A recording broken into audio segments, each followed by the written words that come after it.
what PCOS is. According to CDC, polycystic ovary syndrome affects up to nearly 5 million women in the U.S. And in addition to infertility, it's a lifelong condition that can have many other impacts. Chief Medical Officer at HERS and women's health expert Dr. Jessica Shepard joins me now to break down what you need to know. Good morning to you, Dr. Shepard. Let's start with the common symptoms and red flags that women need to watch out for, because some may not even be aware of what PCOS is or whether they have it.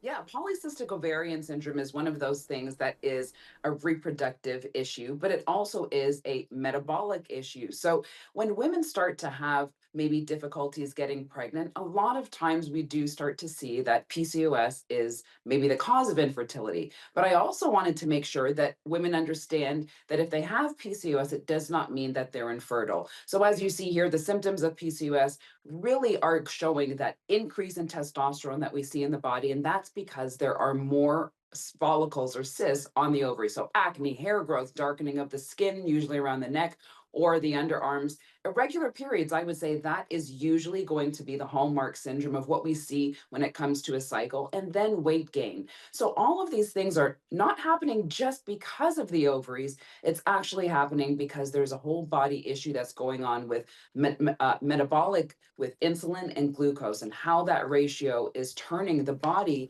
into something that needs to be addressed. And so as we were just talking to Rachel about, how does this affect pregnancy or the ability to get pregnant?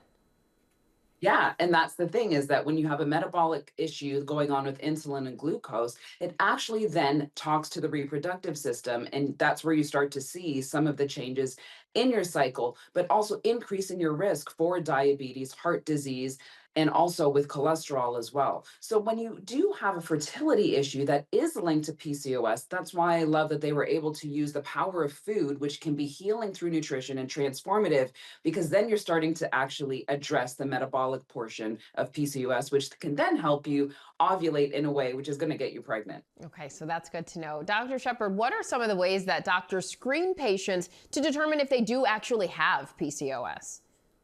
Yeah, typically what we're going to be doing is running labs, because we want to see those testosterone levels and then some of the other shifts in some of the hormones. But also an ultrasound is really helpful, because we'll start to see some of those cysts. And there's a lot of cysts on the ovaries, which is not a bad thing. But when it's too many, that's when we start to notice that this is going to be something that we may link to PCOS. And the last thing that I would say, in addition to the screening with the ultrasound in the labs, is again with the cycles and really listening to the woman in what her actual symptoms are. So it really requires listening to our patients. And what about treatment? Are there current treatments for PCOS?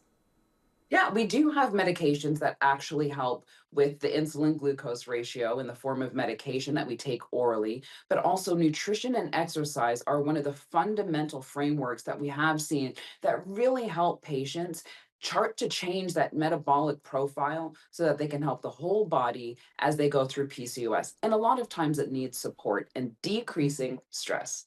And there you go. You said that nutrition and exercise, which is so much that Tom and Rachel were just talking to us about. Dr. Jessica Shepard, we appreciate you always for sharing your expertise with us. Thank you.